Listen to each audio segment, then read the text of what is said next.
Berlin, novembre 1884. Palais du chancelier Bismarck. Une conférence internationale est organisée. La conférence de Berlin, c'est son nom, est aujourd'hui oubliée. Elle a pourtant scellé le destin de l'Afrique pour les siècles à venir.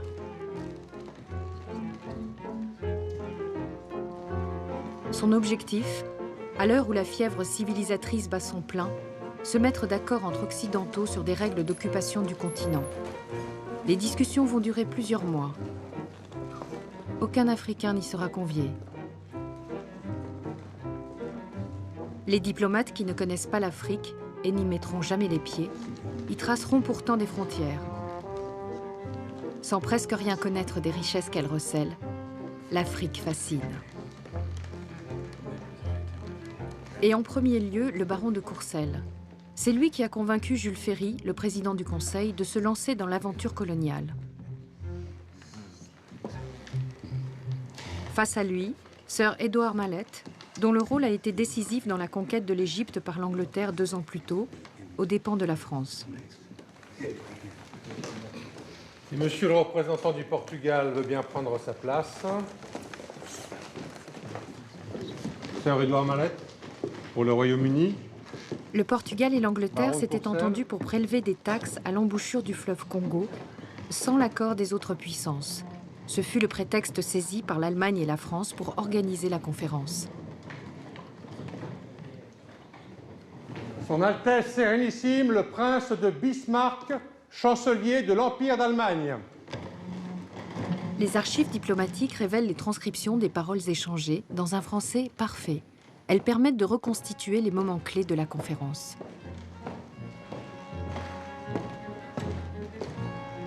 La séance inaugurale est présidée par le chancelier Bismarck.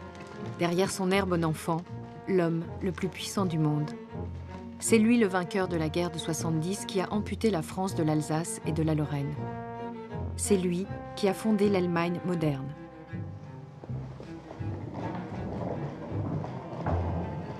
Je tiens en premier lieu à partager avec vous la satisfaction de voir cette réunion se tenir.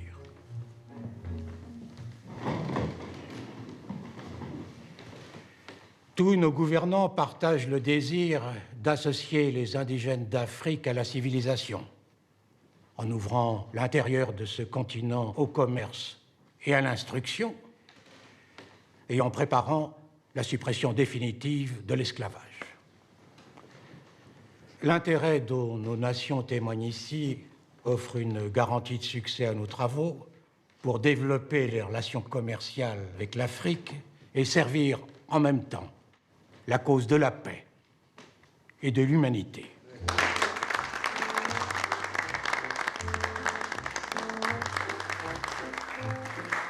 La conférence voulait écrire une page glorieuse de l'histoire. Elle en a écrit une des pages les plus sombres. Les diplomates apparaissent démunis face aux enjeux qu'ils affrontent. Preuve que la colonisation n'a pas été pensée.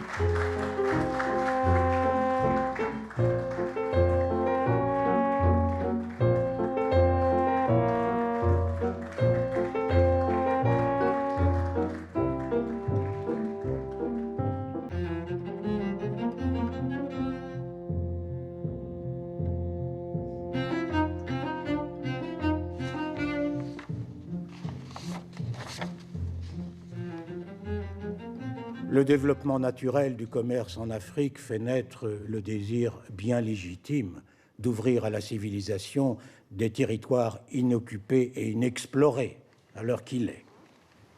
Les Occidentaux, Anglais, Français, Espagnols, Portugais et depuis peu les Allemands, n'occupent que les pourtours de l'Afrique. Si la conquête du continent est à leurs yeux inexorable, ils craignent qu'elle ne rompe l'équilibre des puissances en Europe. C'est pourquoi ils veulent interdire en certains endroits d'Afrique taxes et barrières douanières, symboles criants des nationalismes qui ont occasionné tant de conflits. Le programme de la conférence s'établit donc comme suit. Premièrement, la liberté du commerce dans le bassin du Congo et de ses embouchures.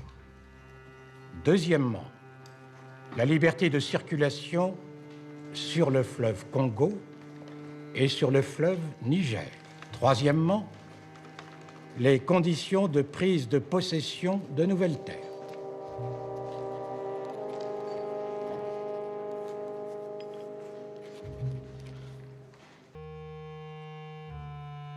La France et l'Allemagne ont pensé qu'il serait utile d'arriver à un accord sur les formalités observées pour que des occupations nouvelles en Afrique soient considérées comme effectives et pour prévenir toute contestation.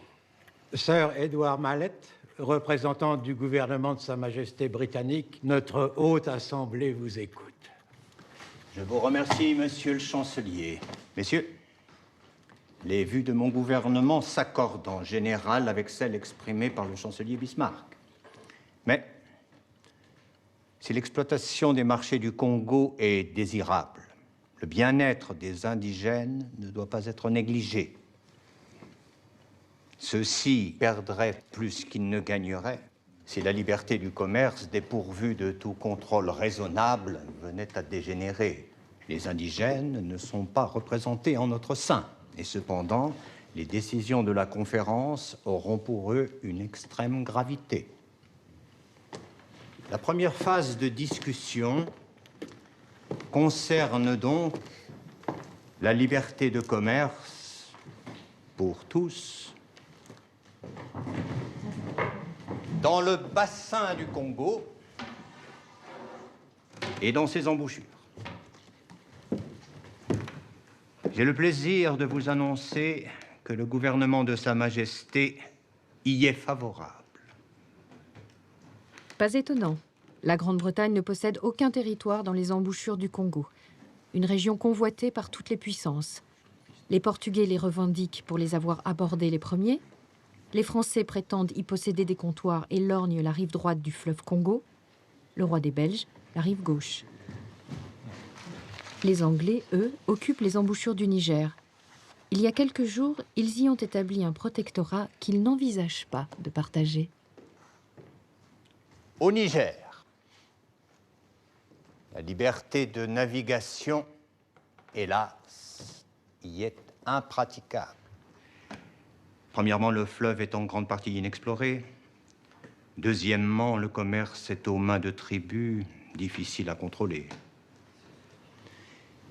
En revanche, pourquoi ne pas étendre la liberté de commerce au fleuve Sénégal ou aux Zambèzes, par exemple? Je ne sais pas ce qu'en penseraient nos amis portugais et nos amis français. Mais en tant que représentant de Sa Majesté britannique, je suis autorisé à discuter pareille extension. Le Portugal a des possessions autour du Mozambique, la France autour du fleuve Sénégal. Deux puissances déterminées à ne rien céder. Monsieur Courcelles? Bien. Messieurs, plutôt que de rentrer tout de suite dans le cœur des débats, je propose que nous ajournions et que nous nous retrouvions mercredi prochain à la même heure. La séance est levée.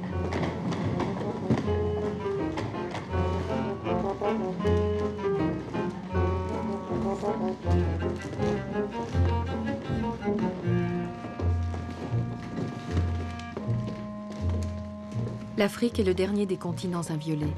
Pendant des siècles, les Occidentaux ont commercé des esclaves sur ses côtes. Aujourd'hui, c'est l'intérieur du continent qui est l'objet de toutes les attentions.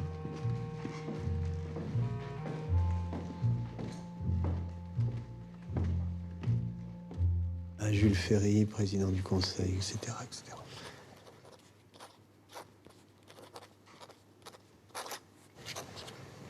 Après des déclarations empreintes de ce libéralisme humanitaire si cher à la nation anglaise et qui voile à ses propres yeux l'ampleur de ses ambitions,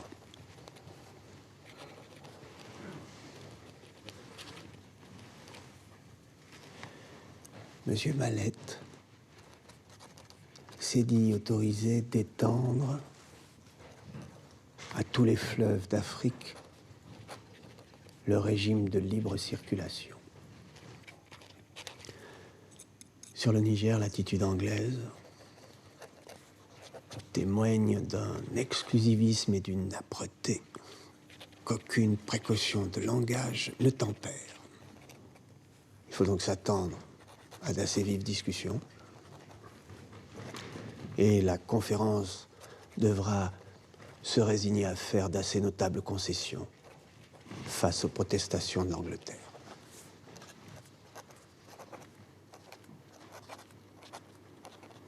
Signé Baron de Courcelles.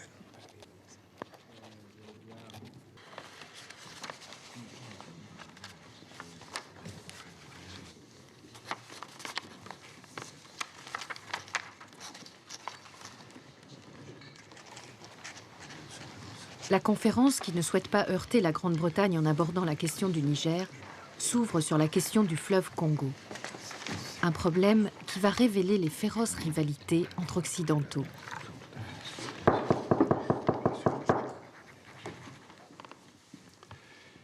Messieurs, le chancelier Bismarck souffrant m'a confié l'éminente tâche de présider cette commission. L'avis du Portugal, qui a une très longue expérience de l'Afrique, serait très utile à notre haute assemblée. Je donne la parole à monsieur le marquis de Penafiel, qui nous arrive de Lisbonne. Merci, monsieur le comte. Messieurs, le gouvernement de Sa Majesté très fidèle, le roi du Portugal, partage l'intention d'instaurer la liberté de commerce dans les bassins et les embouchures du Congo. Lorsque le Portugal aura établi une administration régulière sur la côte, entre les 5 degrés 12 et les 8 degrés de latitude sud, territoire incorporé à titre incontestable à la couronne du Portugal. Les Portugais se redécouvrent une passion pour l'Afrique, un continent qu'ils avaient découvert au XVe siècle, sans jamais réellement s'y installer. N'oubliez pas, messieurs, que le Portugal a introduit le germe de la civilisation en Afrique. De la civilisation et de la traite des esclaves. Je vous remercie, monsieur le marquis. Les délégués américains Casson et Sanford seraient-ils disposés à communiquer à cette assemblée les positions du Nouveau Monde? With pleasure.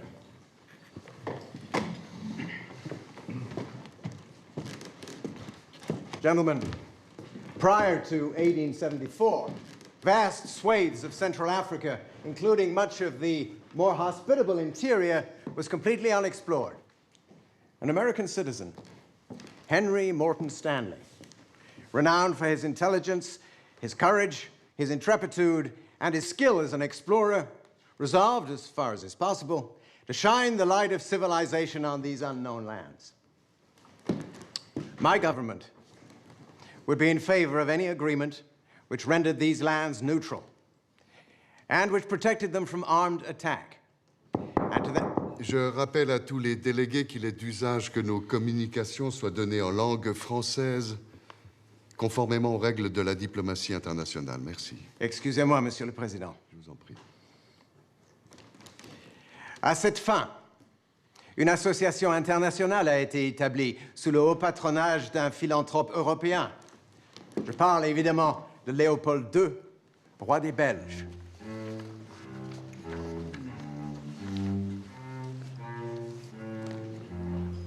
Messieurs, je voudrais rappeler les phrases mémorables prononcées par le roi Léopold II il y a 8 ans, lorsqu'il convoqua les plus grands géographes de son temps. Le sujet qui nous réunit aujourd'hui, ouvrir à la civilisation la seule partie de notre globe où elle n'est point encore pénétrée, percer les ténèbres qui enveloppent des populations entières, c'est, dit le roi des Belges, une croisade digne de notre siècle de progrès. C'est ainsi que fut lancée sur les fonds baptismaux l'Association internationale du Congo, chargée de mener à bien ces nobles objectifs. Et le roi Léopold II ajouta « Je ne suis pas guidé par des vues égoïstes, mais je n'irai pas jusqu'à affirmer que je serais insensible à l'honneur que Bruxelles devint le quartier général de ce mouvement civilisateur. » Henry Sanford est un des membres fondateurs de l'association de Léopold II. C'est lui qui a fait reconnaître par les États-Unis la souveraineté de l'association sur une partie de l'Afrique centrale, c'est-à-dire comme un nouvel État. L'Association internationale du Congo a obtenu des souverains indigènes des accords écrits.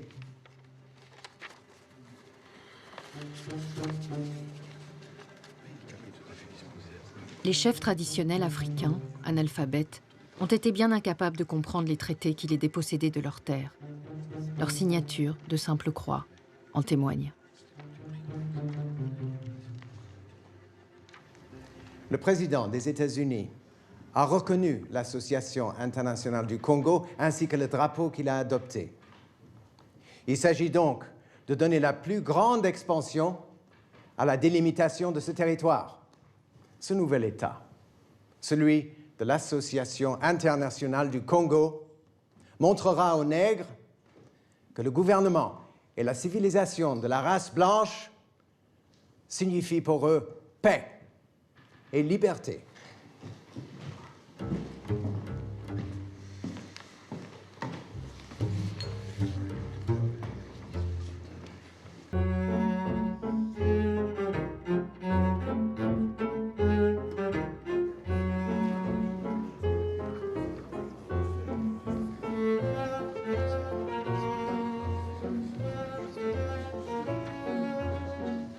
Les discussions s'annonçant compliquées, des séances techniques sont instaurées pour désamorcer les problèmes.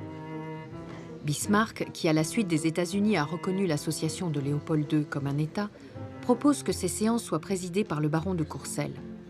Un geste qui le préserve à bon compte de l'inimité de la France. Messieurs,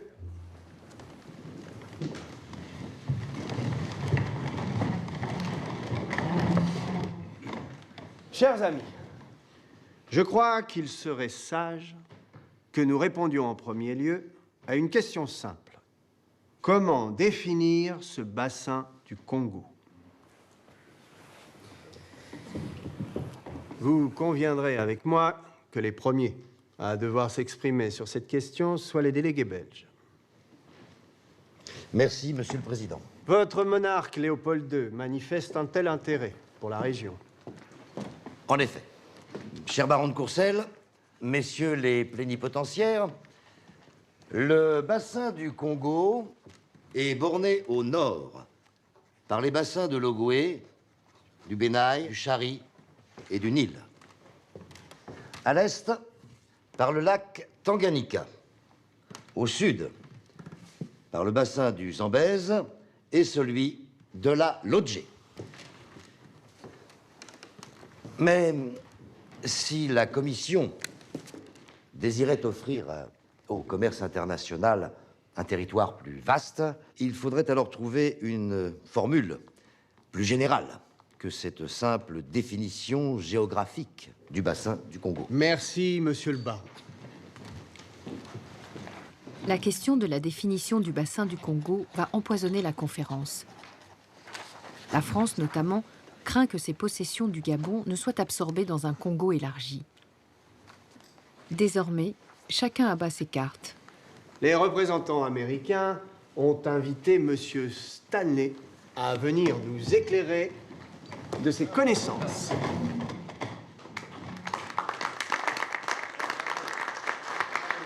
Stanley est l'explorateur le plus populaire de son temps. C'est lui qui a découvert le Congo et l'a fait connaître au monde entier. Monsieur Henry Morton Stanley, c'est un très grand honneur pour notre Haute Assemblée de vous accueillir en son sein. Baron, messieurs, je suis très honoré. Thank you. Stanley est depuis des années le salarié de Léopold II. Il revient d'un séjour de 4 années passées au Congo. Gentlemen, it gives me great pleasure to show you some illustrations of my journeys into the Dark Continent. First, I circumnavigated Lake Victoria.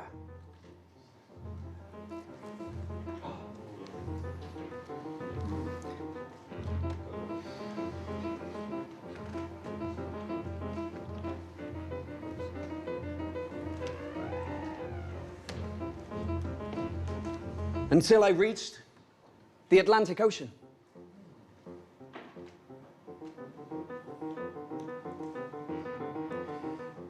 Gentlemen,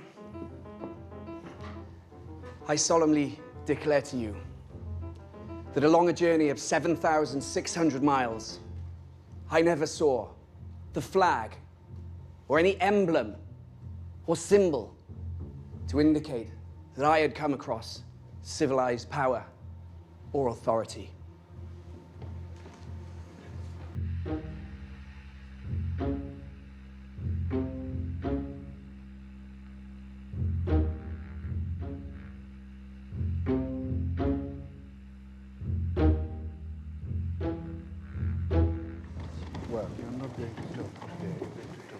Stanley avait été recruté par Sanford. C'est lui qui va guider l'explorateur pendant la conférence. Avec un seul objectif, que Stanley persuade l'Assemblée d'élargir le plus possible le bassin du Congo. Les directives viennent directement de Léopold II. The conference is to meet in Berlin to examine the question of the Congo and to lay down binding rules to follow henceforth of taking possession of territory in Africa. Germany is well disposed towards us.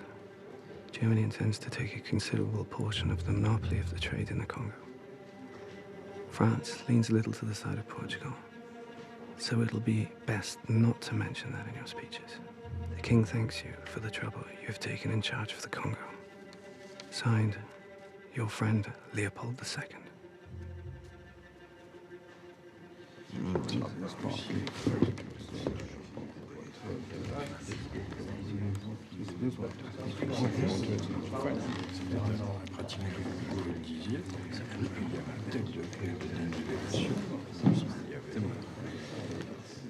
Messieurs, l'intervention du délégué technique américain portera sur la liberté commerciale totale, ouverte à tous, et sans droit de réserve de souveraineté. Gentlemen, there is a problem. The Congo has no fluvial delta. It issues into the Atlantic Ocean in one unique stream, but it influences territories both southwards and northwards. The commercial border is even far larger. The main exchange market all across Central Africa is 325 miles up the Congo from the sea. But you cannot go to the ocean by boats because of a series of large and dangerous falls. You have to use different ways to export iron, ivory, and rubber. One example could be using the Ogoué River. L'Ogoué coule au cœur du Gabon, territoire revendiqué par la France. The Congo influences a much larger territory than is comprised within the geographical basin. You can easily get what it defines, what I call the commercial basin of the Congo River. Gentlemen, it is so important for the future. The Congo should produce a trade worth £10 million annually. Merci, Monsieur Stanley. Les rapides étant un obstacle au développement du commerce, les échanges actuels au Congo laissent-ils penser qu'il serait raisonnable de construire un chemin de fer entre Stanley Pool et l'océan? The goods required by the French settlements, by the Association Internationale du Congo, and the native caravans require a railway. According to my calculations, if they were to pay for the railway the same price as now used for human transport, it would be sufficient to bring a return of 5% on a capital of £860,000 needed for the construction.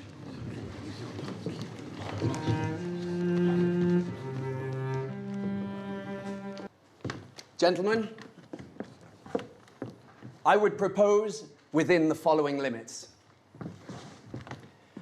At the Atlantic Ocean, at latitude 1 degree 25, a line should run along east to longitude 13 degrees 30, thence north along the meridian of 13 degrees 30 to north latitude 5 degrees.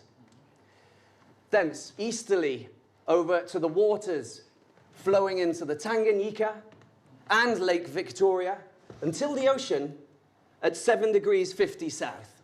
Gentlemen, I respectfully submit that the more unrestricted this spacious commercial territory should be, the sooner it'll be subjected to the influences of Christian civilization and commerce.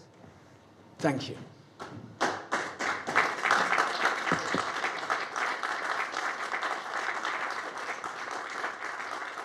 Stanley propose, pour éviter les rapides sur le Congo, de passer par les possessions françaises autour de l'Ogooué au Gabon. Une solution beaucoup moins coûteuse que de construire un chemin de fer jusqu'à l'océan. Le baron de Courcelles n'est pas d'accord. L'Afrique, avant d'avoir été conquise, sert déjà de monnaie d'échange aux Occidentaux. Sir Édouard Mallette, n'hésitez pas à nous faire partager vos impressions. Comment la couronne britannique réagit-elle à cette proposition de bassin commercial étendu? Les idées de Mr. Stanley sont incontestables. Il existe entre les colonies françaises du Gabon et portugaises d'Angola un littoral libre au commerce du monde. Mr. Stanley propose qu'il constitue le littoral commercial du bassin du Congo. Cette délimitation est dans les intérêts du commerce universel. Permettez-moi, cher ami, de partager avec vous les nobles objectifs du développement du commerce universel sans pour autant en partager la mise en œuvre. Je suis le seul autour de cette table à connaître à la fois le Gabon et le bassin du Bas-Congo, puisque j'y ai accompagné en 1880 Savorgnan de Brazza. Brazza est le concurrent français de Stanley en Afrique centrale. Sa légende, sans tirer un coup de feu et sans mandat de conquête, il a gagné un territoire grand comme la France sur la rive droite du fleuve Congo. Souvenons-nous du roi Makoko lorsqu'il signa l'accord qui le plaçait, lui et son peuple, sous la protection de la France. Messieurs, j'aimerais apporter ici une précision d'ordre géographique d'importance. Regardez ces montagnes. De toute évidence, l'Ogooué ne peut servir de débouché au fleuve Congo à l'ouest. Le seul débouché ne peut être que le fleuve lui-même. Bassin géographique et bassin commercial du Congo doivent être identiques, ce qui est le bon sens même. The Ogooué River must also be considered as a stream belonging to the commercial basin of the Congo. In 1881, I received from Monsieur de Brazza a letter in which he strongly recommended that I use this route to send officers incapacitated by illness.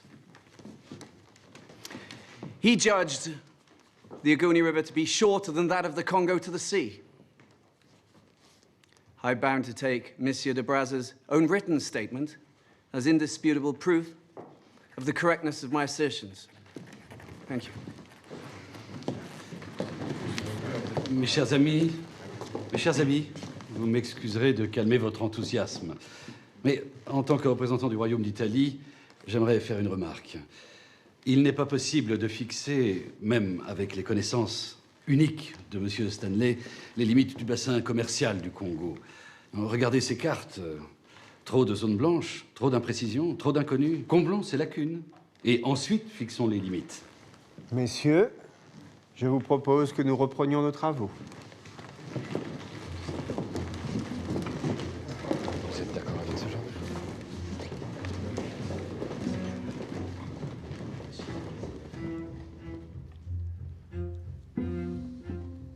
Sa Majesté Léopold II. Intervention Stanley. Réussite totale. Portugais et Allemands avec nous. Votre dévoué serviteur, Henry Sanford. À Jules Ferry, président du Conseil. Un accord urgent a été conclu entre l'Allemagne et le roi Léopold II avant le début de la conférence au sujet des frontières du Congo. Ils ont tracé une carte, je vous l'envoie. L'Association internationale de Léopold revendique la rive droite du Congo conquise par Brazza. Bismarck est surpris de l'étendue de nos possessions gabonaises. Le désir de l'Allemagne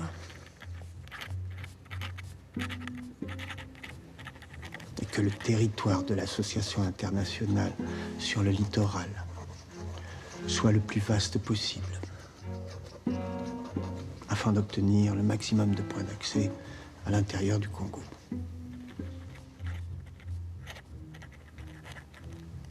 La France est très isolée sur ses positions. Signé Baron de Courcelles.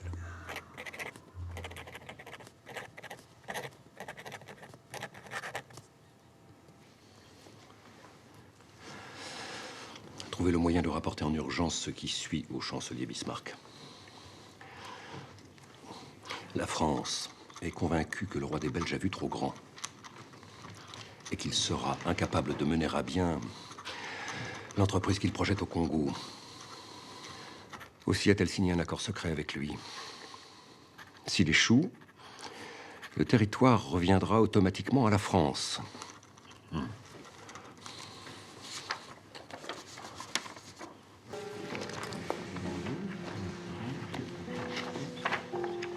Messieurs, chers amis, Monsieur Lambermont a une déclaration à vous faire. Merci, Monsieur le Président. Messieurs, le roi des Belges demande la plus grande extension possible au territoire offert au libre commerce. Si sa limite est facile à fixer sur la façade atlantique, il n'en va pas de même en Orient, où nous sommes favorables à son extension vers l'océan Indien. Permettez, messieurs, l'extension vers l'Est s'écarte un peu de l'objet de la conférence. Je dois en référer à mon gouvernement. Bien au contraire, la liberté de commerce au centre de l'Afrique autorise que l'on discute de son accès par toutes les portes, à l'Est comme à l'Ouest. La proposition du gouvernement des États-Unis est la suivante. À l'Ouest, qu'on retienne la proposition de M. Stanley. À partir de 5 degrés de latitude nord, vers l'est, jusqu'à 1 degré géographique de l'océan Indien. Et puis, une ligne parallèle à la côte, jusqu'aux Zambèzes. Et de là, la ligne de partage des eaux Zambèze-Congo vers l'Atlantique. Les diplomates font peu de cas des Africains. Pour preuve, personne ne s'offusque de la proposition ubuesque d'un tracé à 1 degré de la côte orientale.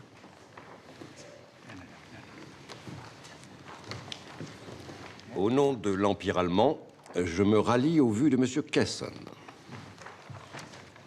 Permettez-moi, messieurs, d'apporter une petite précision.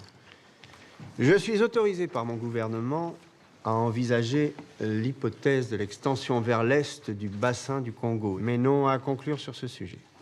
Monsieur Casson, je vous signale qu'à l'est, l'extension que vous proposez touche aux possessions portugaises.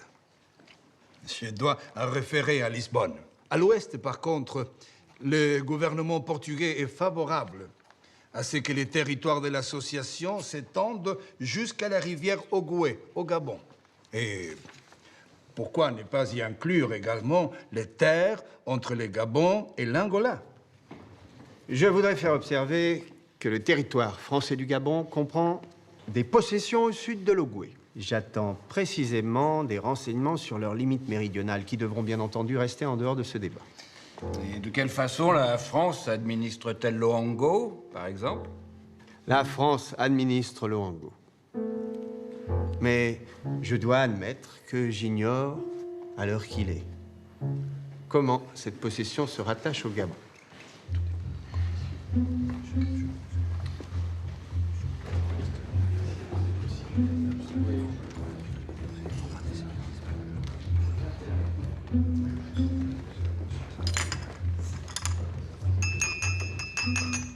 Messieurs, revenons, si vous le voulez bien, sur la délimitation est du bassin commercial. Je forme le vœu que cette extension soit la plus large possible. Et je trouve acceptable l'esquisse proposée par M. Casson. D'accord. Mais sous réserve des droits des souverainetés existantes. Mais elles ne sont que côtières. C'est pour ne pas les léser, justement, que j'ai mis dans ma proposition une limite à 1 degré à l'ouest de la côte.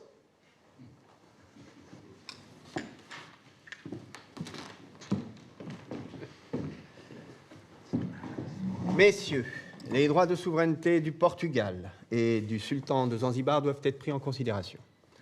Ce dernier n'étant pas représenté, nous ne pouvons accepter de délimitation approximative. Je propose que nous ne fixions pas de limite. Disons jusqu'à l'océan Indien, sous réserve des souverainetés existantes.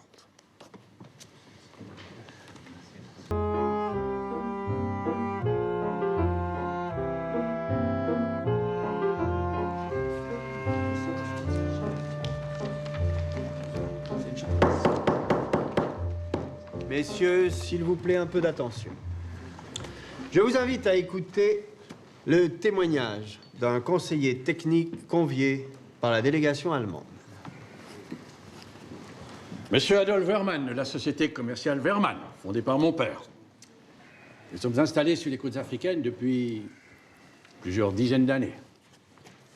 Nous possédons 12 voiliers et un steamer. Ils font la ligne depuis Hambourg. Nous ne transportons que les fruits de notre négoce, mais nous en sommes fiers. Autant dire que nous connaissons très bien l'Afrique.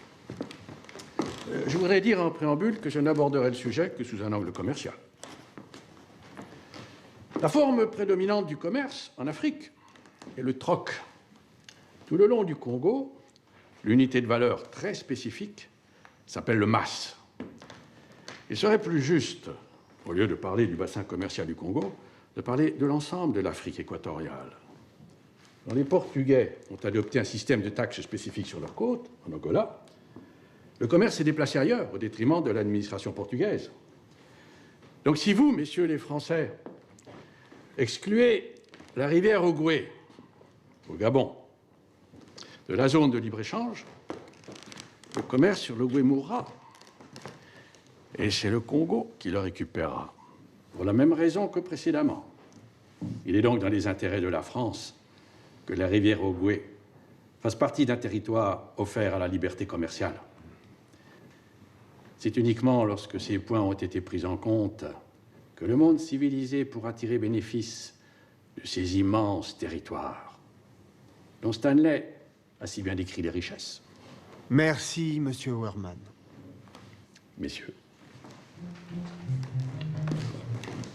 C'est Wehrmann qui, un an plus tôt, avait convaincu Bismarck de se lancer dans l'aventure coloniale. Il ne représentait pourtant qu'une poignée de commerçants de Hambourg qui n'employaient eux-mêmes que quelques dizaines de blancs en Afrique.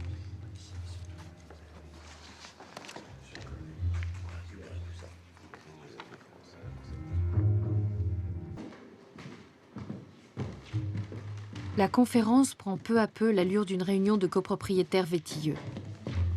Les diplomates, prisonniers de leur nationalisme, se mutent en greffiers de l'histoire. Messieurs, ils auraient pu en être les acteurs visionnaires. Je voudrais vous faire part d'une information transmise par mon gouvernement et qui va, je l'espère, dans le sens des souhaits de la Haute Assemblée. Le baron de Courcelles fait des concessions sur le Gabon dès qu'il apprend que le Royaume-Uni s'apprête à accepter la liberté de commerce sur le fleuve Niger. La France accepte le principe de liberté commerciale dans tout le bassin du Congo, y compris dans les possessions françaises autour du Stanley Pool et dans le bassin de l'Alima. Cependant, elle se réserve le droit de souveraineté dépendant de la colonie du Gabon. Monsieur de Courcelles, je tiens, moi, à vous rappeler que le Portugal a des intérêts dans les environs du 5 degré 12. Je suis également autorisé à concéder par principe la liberté commerciale entre Setégama et le 5 degré 12 de latitude sud. Je voudrais faire observer qu'une partie des territoires visés par monsieur l'ambassadeur de France appartient déjà, en vertu d'accords passés, au régime de la liberté commerciale. Une petite partie seulement. Je propose de reporter la limite au nord de la rivière Massabé. Concernant la frontière nord, je demande officiellement à ce qu'elle s'étende jusqu'à Fernand Vaz, c'est-à-dire 50 km plus au nord. Je ne sais si mon gouvernement acceptera. Acceptez-vous de transmettre notre demande à votre gouvernement? Je ne m'y oppose pas. Et je fais le vœu qu'avant la fin de notre conférence, vous annonciez que cette limite est repoussée jusqu'à Fernand Vaz. Et au nom du gouvernement allemand, je m'associe aux desiderata de Sir Edward Mallet. J'étais d'accord avec vous pour l'Est du Congo. Le sultan de Zanzibar est un souverain qui compte. Les Anglais m'ont assuré qu'ils auraient les faveurs des Français sur l'Égypte en échange d'appui à Madagascar ou en Chine. On ne peut rien bâtir de solide avec les Anglais à partir de telles considérations. Les Anglais pensent que depuis des années, la France est dans une situation mineure. C'est inexact. Ce qui paralyse la France, c'est la croyance qu'elle a des mauvais desseins de l'Allemagne à son égard. Ben, rien n'est plus faux. Je désire qu'elle obtienne des satisfactions dans toutes les directions possibles. Excepté celle du Rhin. L'idée que l'Allemagne veuille du mal à la France n'est pas seulement répandue chez nous. Elle entraîne les Anglais à abuser de la situation au profit de leurs propres intérêts. Mais je désire rester en bon rapport avec l'Angleterre et avec la France. Concernant les rapports franco-allemands, notre ligne est de substituer à la politique du ressentiment celle des intérêts. Aux yeux de notre opinion dans l'affaire du Congo, nous donnons beaucoup et nous recevons peu. Mais l'Afrique est un sujet mineur. Faisons preuve d'une indéfectible alliance et les résultats sont visibles. Quant à la France, je continuerai à faire la cour à cette dame capricieuse. Mais je n'ai pas beaucoup d'espoir.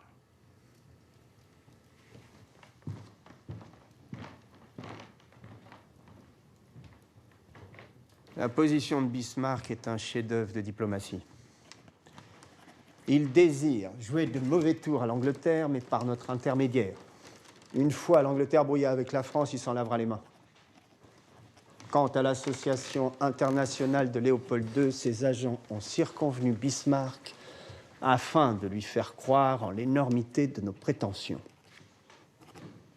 Sachez par ailleurs que l'Alsace-Lorraine reste en dehors de nos discussions. Je ne vous parlerai jamais de l'Alsace-Eschdiatzfeld, mais de votre côté, évitez de repasser le fer dans la plaie, parce qu'alors la nation française ne serait pas maîtresse de ses réactions.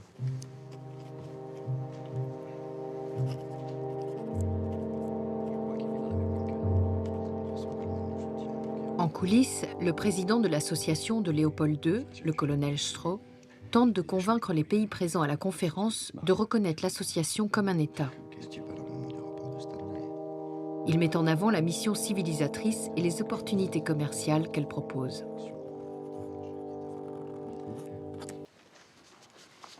Après plusieurs réunions techniques, un tracé définitif du territoire offert au libre commerce est enfin proposé. C'est justement le délégué belge qui est chargé de l'exposer. Le territoire offert au libre commerce sera délimité par les crêtes du Nil au nord, du lac Tanganyika à l'est, du Zambèze et de la Lodge au sud. Pour la première fois, les Occidentaux s'offrent au cœur de l'Afrique un territoire à exploiter, tracé à la règle et au cordeau, au milieu des peuples, sans même savoir ce qu'ils recèlent. La Commission émet le vœu que le territoire offert au libre commerce soit étendu jusqu'à l'océan Indien, sous réserve du respect des droits des souverainetés existantes. Toutes les nationalités auront accès à tout le littoral des territoires définis, ainsi qu'à toutes les eaux du Congo.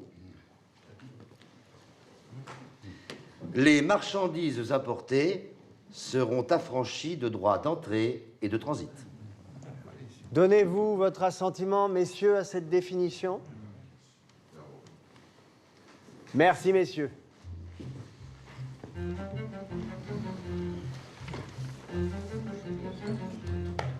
Dans les semaines qui suivent, les diplomates vont s'assurer de la neutralité en cas de guerre du territoire offert au libre commerce, de protéger les missionnaires et même de garantir le libre passage du télégraphe et du courrier. Le temps vient ensuite de faire le bien, comme on le faisait à la fin du XIXe siècle, avec hauteur et commisération.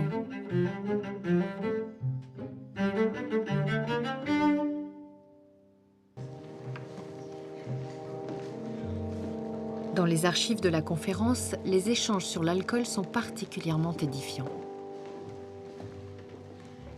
Notre Assemblée devrait se saisir d'un objectif qui tient particulièrement à cœur à notre souverain Léopold II.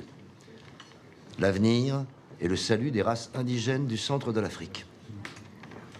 Moi qui ai vécu en Amérique centrale, je puis témoigner du désespoir des prêtres chrétiens qui s'efforçaient d'imprimer aux Indiens le sceau de la civilisation, alors que ces derniers s'abîmaient dans l'alcool et les liqueurs fortes. En Amérique du Sud, dans les plantations, j'ai observé les ravages opérés par l'alcool sur les races noires, et plus précisément sur celles enlevées à l'Afrique centrale. Aucun mot ne pourrait décrire avec justesse ce que mes yeux ont vu. Le nègre ne succombe pas seulement physiquement à l'ivrognerie, il y succombe moralement. Alors je vous le dis, les races indigènes du Congo seront sobres, ou bien elles ne seront plus. Si les puissances ne sauvent pas le nègre de ce vice, on fera de lui un monstre qui dévorera l'œuvre de la conférence. Les puissances doivent s'entendre pour interdire le commerce de l'alcool. Je m'associe volontiers au baron Lambermont et à son noble objectif. Une telle proposition dépasse de loin le champ de la conférence. En effet, cette mesure est du ressort des souverainetés locales. C'est là une tâche de police. La Commission aura du mal à s'accorder, incluant une phrase prévoyant des négociations ultérieures entre les puissances en vue de combattre les abus de spiritueux. Personne n'est dupe. Ces négociations ultérieures n'auront évidemment jamais lieu. Oui, c'est vrai, la question de l'alcool en Afrique est délicate. Les spiritueux y remplacent toute autre forme de monnaie, ils sont le principal instrument des échanges. Enfin, j'ai rempli un devoir de conscience en présentant ma motion. Je m'en remets à votre sagesse quant aux mesures effectives qui seront prises. Monsieur, les considérations morales m'incitent également à vous proposer d'interdire l'importation des fouets, des kangs et de tous les instruments de supplice dont se sert le propriétaire d'esclaves.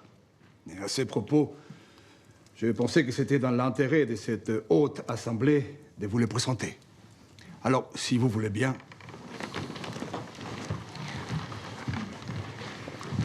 Est-ce que vous savez que Sir Edward Mallett propose que la traite des nègres et le commerce qui fournit des nègres à la traite soient interdits? Sir Edward Mallett, j'approuve vivement votre projet. Je voudrais vous citer M. Stanley qui dit « En Afrique centrale, l'esclavage est une institution domestique.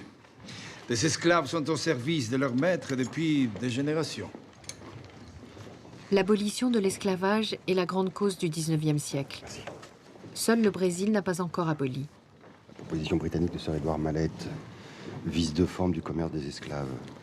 Premièrement, la traite des nègres qui se fait par la mer. Et deuxièmement, le commerce qui fournit des nègres à la traite.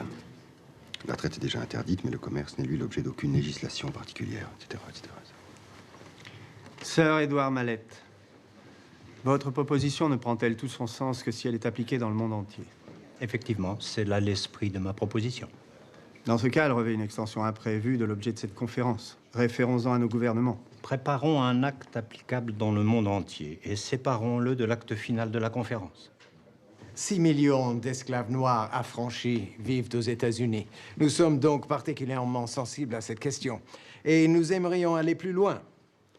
Interdisons aux traitants asile ou refuge sur nos territoires. Votre proposition pose de sérieuses difficultés juridiques.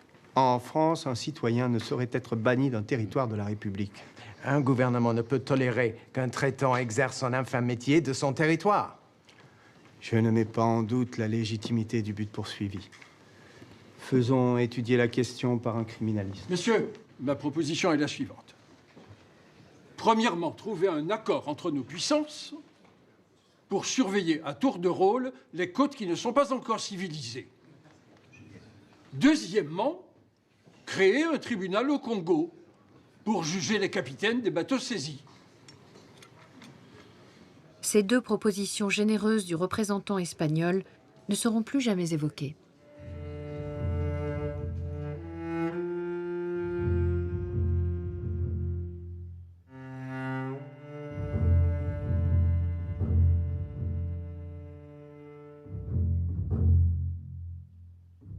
« 50 000 esclaves sont vendus chaque année à Zanzibar, à destination du Moyen-Orient. Un paradoxe, car le sultanat de Zanzibar est protégé par l'Angleterre, à l'époque pays le plus abolitionniste. Messieurs, je vous propose d'écouter maintenant Monsieur Ballet, de la délégation française, qui va nous faire part de son projet de rédaction de l'article concernant l'esclavage. Monsieur Ballet. Merci, Monsieur Pisserov. Messieurs, j'aimerais soumettre à l'Assemblée deux articles qui sont les suivants. Article 1er.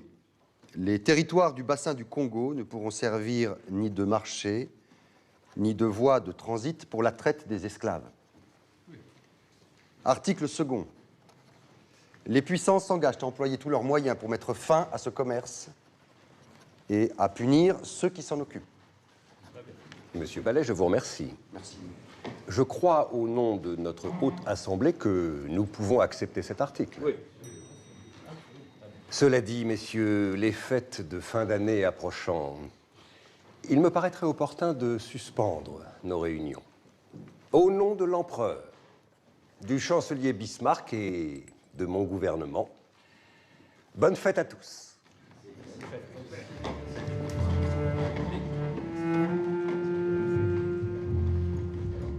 Notre question centrale, généralement associée à Berlin, c'est celle de l'esclavage.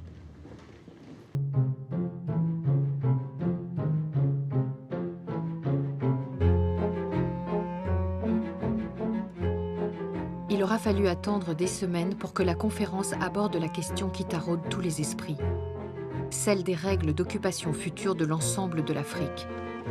Sans motif réel de conquête, les diplomates s'agitent et gesticulent. Leurs paroles révèlent crûment la soif sans limite de domination sur le monde entier de l'homme blanc de la fin du XIXe siècle.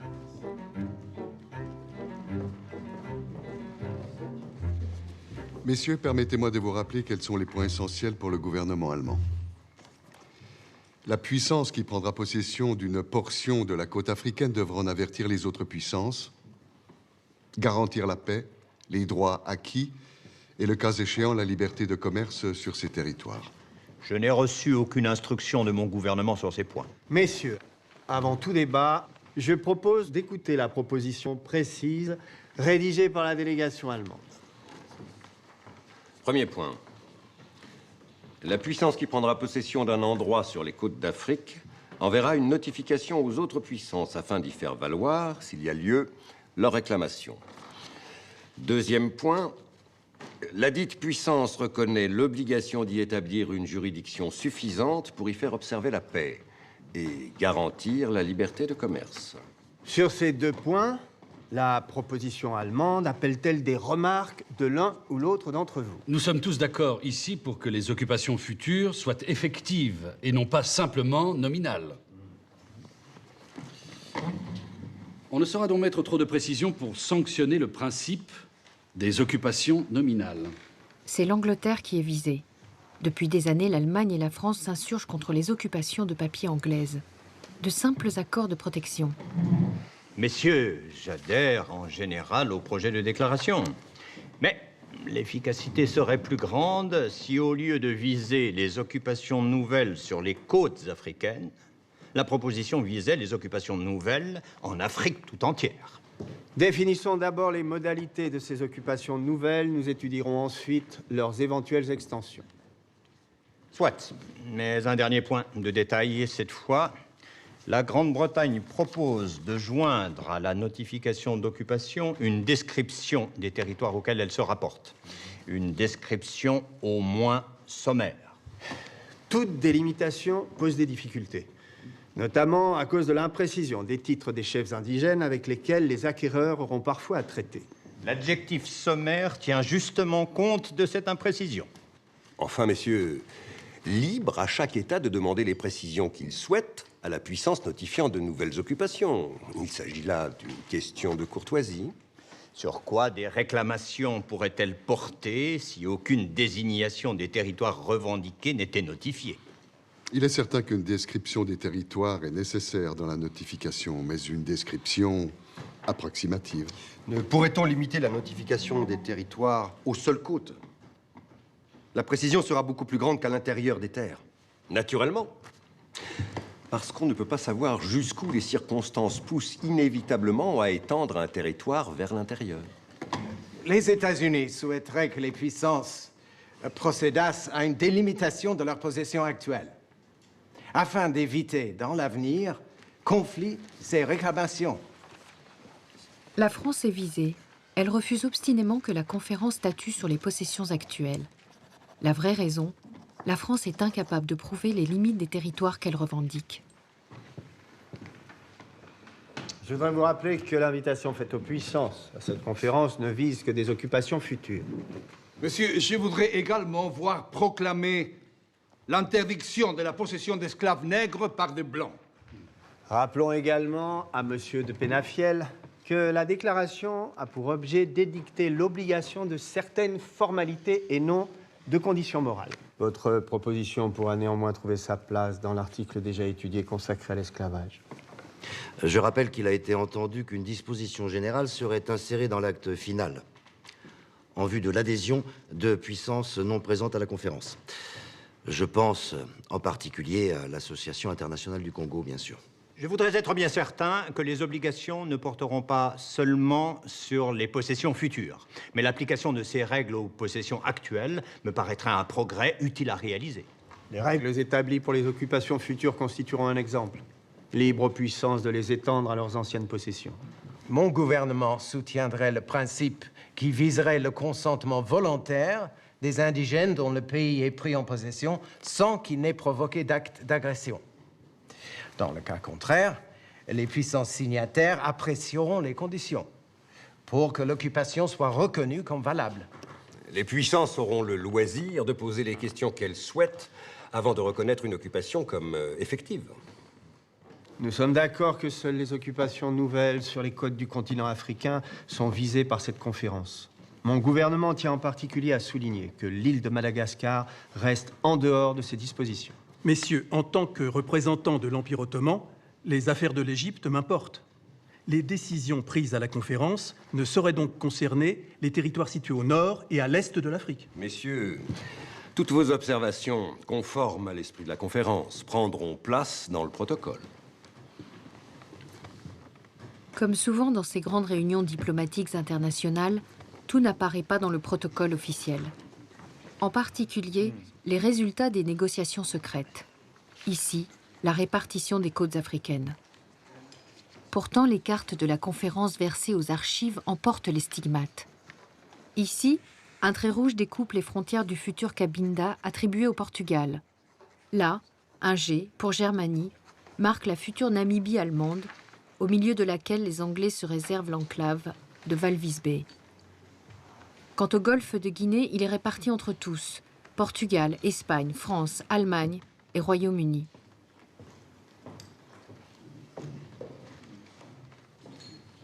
Le futur tracé des frontières africaines ne remettra jamais en cause cette répartition secrète des côtes.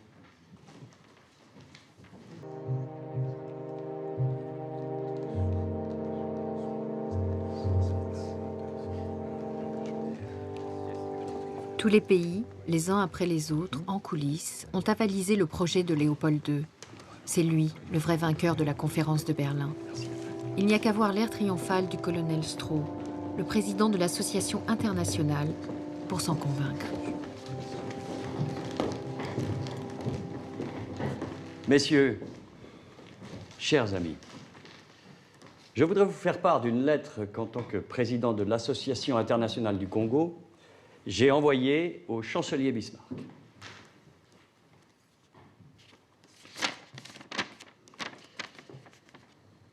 L'Association internationale du Congo a conclu avec toutes les puissances présentes à la conférence des traités reconnaissant son pavillon comme celui d'un État ou d'un gouvernement ami.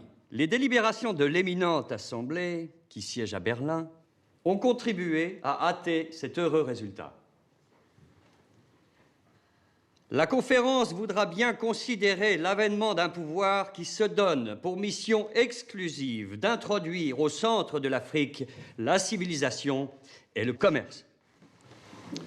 Tous nous rendons justice au but élevé de l'œuvre à laquelle Sa Majesté le roi des Belges a attaché son nom. J'émets le vœu que l'État du Congo, aux limites désormais précises, pourvoie d'un gouvernement le vaste pays qu'il est appelé à faire fructifier.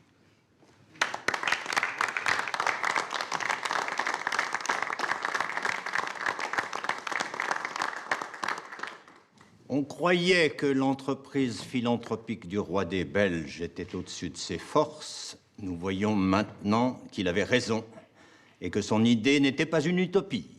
Le gouvernement américain a, le premier, reconnu l'association comme celle d'un pays ami, heureux d'avoir été suivi par les puissances du Vieux Monde.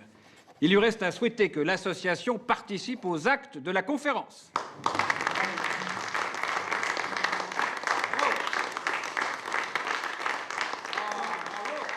Son Altesse Sérénissime, le prince de Bismarck, chancelier de l'Empire d'Allemagne.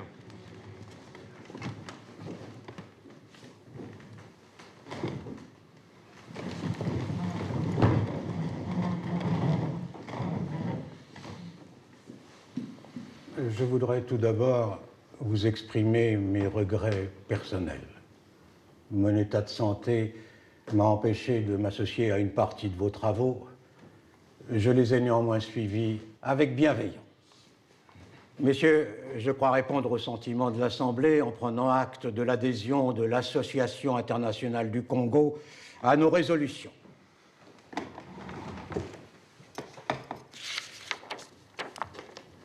Notre conférence est arrivée au terme de ses travaux.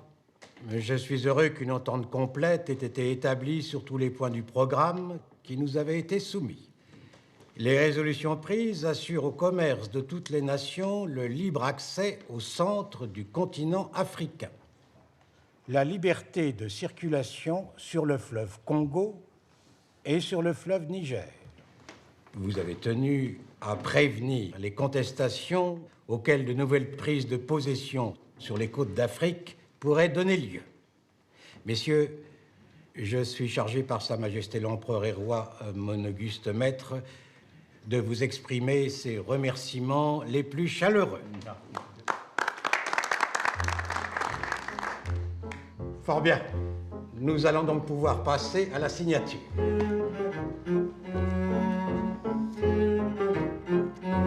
Messieurs, Au succès de la conférence. À Bismarck. À Bismarck. Chancelier Bismarck. Chancelier Bismarck.